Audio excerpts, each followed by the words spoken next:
Hello, welcome, नमस्ते, स्वागत है आप सभी लोगों का आपके अपने YouTube चैनल नारायण कॉर्नर में। मैं नारायण आपका स्वागत करता हूं और आशा करता हूं कि आप सभी लोग स्वस्थ और सुरक्षित होंगे।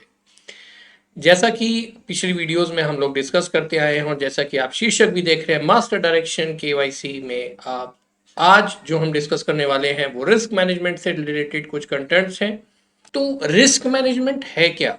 रिस्क मैनेजमेंट को कैसे परिभाषित किया गया है और इसके क्या क्या तथ्य हैं, और जो आरईज हैं, जो बैंक्स हैं, जो एनबीएफसीज हैं, वो इस पे किस तरीके से ध्यान देते हैं और एक्चुअली इसमें क्या कार्यशैली है जिस पे इन्हें एक्शन लेना होता है।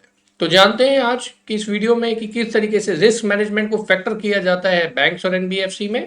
तो चलते हैं, आओ कुछ नया सीखो में आज जानते हैं मास्टर डायरेक्शंस में रिस्क मैनेजमेंट। तो सबसे पहले तो ये जानना जरूरी है कि रिस्क मैनेजमेंट जो हमारा इस चैप्टर 4 में आ रहा है, रिस्क मैनेजमेंट होता क्या है, रिस्क किसे कहते हैं। रिस्क जाहिर सी बात है कि अगर मैं अपनी कुछ पॉलिसीज ड्राफ्ट कर रहा हूँ, मैं कुछ ऐसी अपने एक पैरामीटर सेट कर रहा हूँ जो मेरे वर्किंग हाइपोथेसिस या मेरी एक प्रोसेस को फॉलो करने के लिए जरूरी है, और अगर मैं उससे थोड़ा बहुत बियॉन्ड जाके किसी कस्टमर को वही सर्विसेज प्रोवाइड करता हूँ, यानी कि मैं अपनी एक लाइन ऑफ शेल से बाहर जाके मैं रिस्क एसेस कर रहा हूँ कि और उस कस्टमर को अपनी सर्विसेज दे रहा हूँ। मैं टर्म्स में नहीं जाना चाहता, मैं सिर्फ ये कहना चाहता हूँ कि रिस्क मैनेजमेंट क्या है। रिस्क मैनेजमेंट की मैं एक कैलकुलेटिव रिस्क लेने के लिए तैयार हूँ अपने किसी क्लाइंट को सर्विसेज देने के लिए। यहाँ पे हम रिस्क मैनेजमेंट ये नहीं कह रहे कि हमने एक अलग से एक सेगमेंट बनाया हुआ है या हमारा एक अलग से एक प्रोडक्ट है या हमारा एक अलग से एक सेगमेंट है। रिस्क मैनेजमेंट देखिए, हर एक लाइफ में हर किसी के पास एक risk management daily we have been calculating. आप बस की लाइन में खड़े हैं, बस आ रही है, चढ़ते हुए भी रिस्क है, बस में सफर करते हुए भी रिस्क है और बस से उतरते हुए भी रिस्क है। यहां तक कि सड़क पे पैदल चलते हुए भी एक रिस्क मैनेजमेंट काम करती है हमारी। जब हम सड़क पार कर रहे होते हैं तो भी एक रिस्क मैनेजमेंट हमारे दिमाग में चल रहा होता है। तो रिस्क मैनेजमेंट हमारी लाइफ में हर जगह है। उसी तरीके से बैंक जब किसी की सर्विसेज को किसी क्लाइंट को देते हैं तो वो भी उसका रिस्क असेसमेंट करते हैं। यहां पे रिस्क असेसमेंट दूसरे तरीके का होता है। रिस्क असेसमेंट में मैं अगर अपनी पॉलिसीज के बियॉन्ड जाके या पॉलिसीज की लिमिटेशंस के एट पार आकर किसी कस्टमर्स को कोई सर्विसेज प्रोवाइड कर रहा हूं, तो मुझे ये तय करना होता है कि मैं कितना रिस्क लेके इस कस्टमर को अपनी सर्विसेज या जो सेवाएं हैं वो दे सकता हूं। वही एक रिस्क मैनेजमेंट है। अगर मेरी पॉलिसी कहती है फॉर एग्जांपल कि मुझे किसी कस्टमर को अकाउंट खोलने के लिए ये कुछ पॉइंट्स हैं जो होने चाहिए, जिसमें से एक पॉइंट उसका नहीं है, वो नॉन क्रिटिकल में आता है, तो ये मेरी रिस्क मैनेजमेंट है कि क्या मैं ऐसे क्लाइंट को दे सकता हूं अपनी सेवाएं, लेकिन क्या इस पॉइंट के ना होने से बाकी के पॉइंट्स जो हैं उसके, क्या वो इतने वेल इनफ और सफिशिएंट हैं कि मैं उसे अपनी नेक्स्ट सर्विसेज या अपनी कंटिन्यूटी ऑफ सर्विसेज दे सकता हूं। यही रिस्क मैनेजमेंट होता है। रिस्क मैनेजमेंट एक्चुअली में एक अप्रोच है जो आरईज यानी कि रेगुलेटरी एंटिटीज को लेनी होती है किसी भी कस्टमर्स को सेवाएं देने के लिए। देखिए, अगर आपके पास सारे पॉइंट्स ऑफ कंसर्न्स हैं जो कि एक किसी भी तरीके की सर्विसेज को बैंक या एनबीएफसी से लेने के लिए जरूरी होते हैं वो हैं, तब भी उसमें एक रिस्क है। आज आपके पास एक अच्छी जॉब है, आप एक होम लोन अप्लाई करते हैं, लेकिन आपकी सैलरी इतनी अच्छी है कि आपको कोई भी लोन दे देगा, कितना भी आपको लोन चाहिए आपको मिल जाएगा। या आप एक ऐसे बिजनेस या प्रोफेशन में है कि आपका बिजनेस पिछले 10 सालों से 20 सालों से बहुत बढ़िया चल रहा है, आप लोन के लिए अप्लाई करते हैं, बिल्कुल मिल जाएगा, कोई दिक्कत नहीं है, आपका सिविल स्कोर भी बहुत बढ़िया है। लेकिन इसमें भी एक रिस्क मैनेजमेंट है फ्रेंड्स। वो रिस्क मैनेजमेंट क्या है कि क्या आज जो लाइन ऑफ बिजनेस है, आज जो लाइन ऑफ इनकम आपकी है कंटिन्यूटी में, कल को उसको कोई किसी तरीके का डेंट या किसी तरीके की रुकावट अगर उसमें आने वाली है, या हो सकता है कि वो भी तो एक रिस्क मैनेजमेंट हमें देखना पड़ता है कि अगर आपकी कंटिन्यूटी ऑफ इनकम में आगे चल के कुछ उसमें रुकावट हो या वो टूट जाए तो आप कैसे करेंगे। इस चीज को एक और उदाहरण से समझते हैं। आज मैं एक सैलरीड पर्सन हूं, मेरी सैलरी आज एक्स है, मुझे उस एक्स सैलरी पे एक निश्चित अमाउंट का लोन मिल सकता है जो कि बहुत ही आराम से मुझे कोई भी बैंक दे सकता है।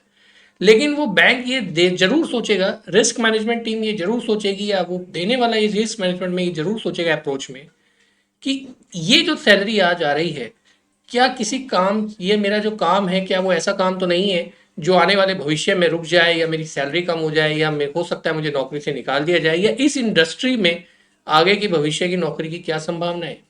यही रिस्क मैनेजमेंट है कि मैं रिस्क ले रहा हूं आपको कोई सेवाएं देने के लिए, और मैं कितना रिस्क ले सकता हूं और उसके अगेंस्ट मुझे कितना मुनाफा हो रहा है, ये सारा रिस्क मैनेजमेंट के तहत तय किया जाता है। यहाँ पे कस्टमर्स को लो, मीडियम और हाई रिस्क कैटेगरी में डिफाइन किया जाता है। लो मतलब कि एक आध कोई ऐसी चीज है जो नॉन क्रिटिकल है, जिसकी जगह आप मतलब आप पॉलिसी में डॉक्यूमेंटेड है, वो लेना तो चाहिए लेकिन आपके पास अवेलेबल नहीं है, या वो आप शर्त पूरी नहीं कर पाए, तो वो चल जाएगा। जैसे कि किसी भी सैलरीड पर्सन के लिए एक सैलरीड में टैक्स जाना जरूरी होता है। अब वो हो सकता है कि आप पीएफ ज़्यादा कटवा रहे हों तो आपकी सैलरी कम आती है। कुछ सैलरी स्लिप्स में ऐसा होता है कि हम लोग टैक्स भी भरते हैं और पीएफ अपनी इच्छा के अनुसार हम ज़्यादा भी भरते हैं, तो वो टैक्स भी हमारा जो है एक तरीके से जो रिटायरल्स हैं, टैक्स और रिटायरल्स पूरे सब मिला के हमारा एक निश्चित अमाउंट ज़्यादा डिडक्शन होता है। इसको एक और उदाहरण से समझते हैं। अगर हमारा जैसे कि मैं एक सैलरीड पर्सन हूँ, मेरी एक्स सैलरी आती है लेकिन उसमें से पीएफ और इनकम टैक्स कुछ कटता है पार्ट। अब मैं पीएफ अमाउंट अगर अपना बढ़ा दूं तो मेरी जो कटौती है सैलरी स्लिप में से वो ज़्यादा हो जाएगी, यानी कि मेरी नेट इनकम कम हो जाएगी और मेरी लोन की एलिजिबिलिटी कम बनने लगेगी। बैंक को ये देखना होता है कि ये पीएफ भी आपकी एक सेविंग है, क्या मैं उस पार्ट का कुछ हिस्सा आपकी एलिजिबिलिटी में ऐड करूं या नहीं करूं। ये रिस्क मैनेजमेंट है, मैंने एग्जाम्पल के तौर पे आपको ये समझाया है। तो ये एक लो कैटेगरी हो गई। मीडियम कैटेगरी कि आप किसी ऐसे बिजनेस में हैं जहां पे हो सकता है कि भविष्य में उतार चढ़ाव आते हों, तो हम आपको आज के लेवल के हिसाब से लोन दे सकते हैं या वो सेवाएं दे सकते हैं या नहीं।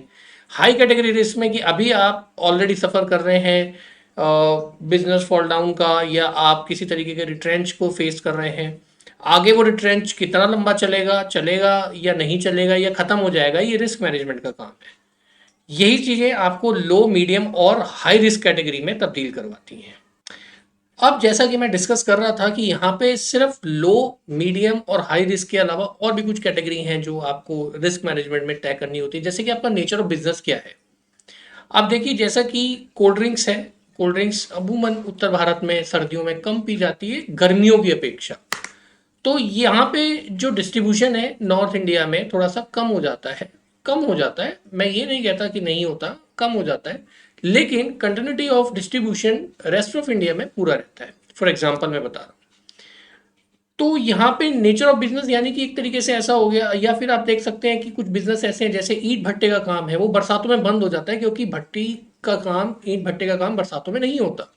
तो वो कुछ महीने जो होते हैं वो आपका बिजनेस इनकम की यानी कि प्रोडक्शन नहीं होती है, लेकिन वो स्टॉक करके रख लेते हैं, वो अलग बात है। तो ये रिस्क मैनेजमेंट है कि आपका नेचर ऑफ बिजनेस कैसा है, प्लस आपकी लोकेशन क्या है।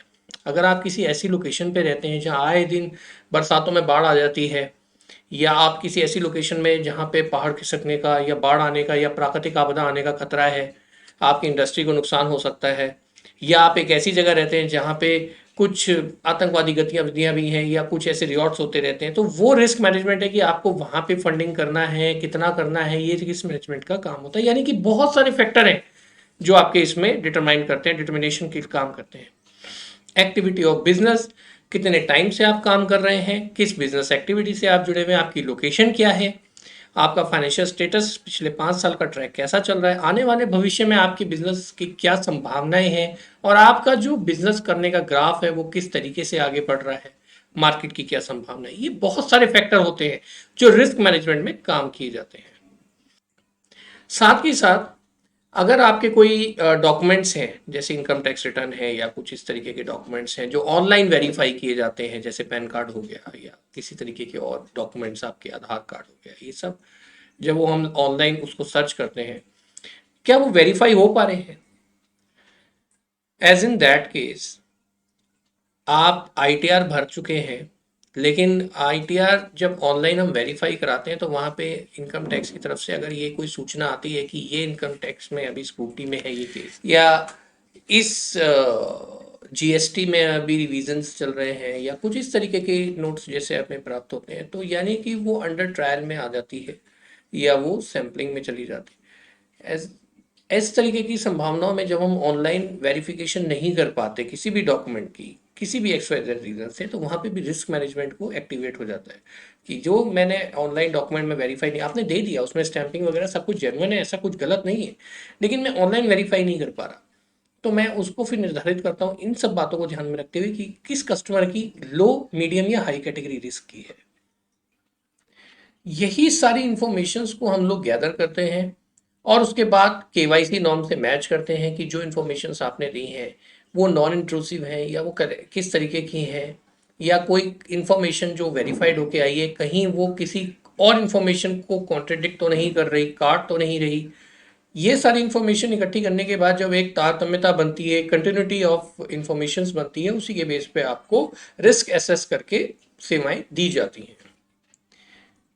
साथ के साथ ये भी जानना जरूरी है कि जब हम रिस्क असेसमेंट कर रहे होते हैं तो एक उदाहरण के तौर पे हम लोग एक और एक्सप्लेनेशन दे देते हैं, जैसे कि यहाँ पे अभी आया हुआ है FATF, यानी कि फाइनेंशियल एंटी टेररिस्ट फंडिंग, या पब्लिक स्टेटमेंट अगर कोई देता है, federation of anti terrorist funding public statement, for example अगर FATF है और अगर वो कोई पब्लिक स्टेटमेंट जारी करता है किसी भी संदर्भ में जो कि रिलेटेड है KYC और आपकी एंटी मनी लॉन्ड्रिंग AML से, तो उसको भी हम लोग, और वो सर्कुलेट करता है IB यानी कि इंडियन बैंक एसोसिएशन को, कि ये सारी कस्टमरों के लिए इमीडिएट बेसिस पे ये सर्कुलेशन होना चाहिए, वो भी हम लोग रिस्क असेसमेंट में कर लेते हैं। क्योंकि एंटी मनी लॉन्ड्रिंग और जितने भी हमारे KYC पॉलिसीज हैं ये किस लिए बने हैं, रिस्क असेसमेंट क्या है, ताकि हमारी फंडिंग गलत हाथों में ना जाए, ताकि हम जो जिस कस्टमर की इंफॉर्मेशन ले रहे हैं वो सही कस्टमर है और उस सही हाथों में ही पैसा जा रहा है। यहाँ पे RBI इस तरीके की गाइडलाइंस को रिस्क असेसमेंट में तुरंत कैप्चर करवा देता है अपने जितने भी बैंक्स हैं और NBFCs हैं। तो ये जो जानकारी मैंने आपको दी है वो रिस्क असेसमेंट कैटेगरी को लेके है कि लो, मीडियम, हाई 3 कैटेगरी के हमारे कस्टमर्स होते हैं जिन्हें हम डिवाइड करते हैं, लेकिन ये डिवाइडेशंस भी कुछ और मानकों पे और पैमानों पे परखा जाता है। तो ये वो सारी इंफॉर्मेशन अभी आपने जानी कि किस तरीके से रिस्क असेसमेंट किया जाता है और किन किन पैमानों पे और किन किन आधार पे बैंक और NBFCs थ्रू आउट RBI और वो सभी संस्थाएं कैटेगरीज को डिवाइड करती हैं कि वो लो, हाई और मीडियम कैटेगरी का कस्टमर रिस्क असेसमेंट में आ रहा है। आशा करता हूं कि ये सारी जानकारी आपको ज्ञानवर्धक लगी होगी और आपको एक ज्ञान का वर्धन किया होगा। अगर ये जानकारी आपको पसंद आए तो मैं उम्मीद करता हूं कि आप इस वीडियो को जरूर लाइक करेंगे और चैनल को जरूर सब्सक्राइब करेंगे, ताकि आने वाले समय में आपको इसी तरीके की ज्ञानवर्धक जानकारियां और महत्वपूर्ण कंटेंट आपको समय पे मिलते रहे। स्वस्थ रहिए, सुरक्षित रहिए, मिलते रहिए। अगली वीडियो में दोबारा से मैं एक जानकारी लेके आपके सामने प्रस्तुत होऊंगा। तब तक अपना ख्याल रखिए। जय हिंद।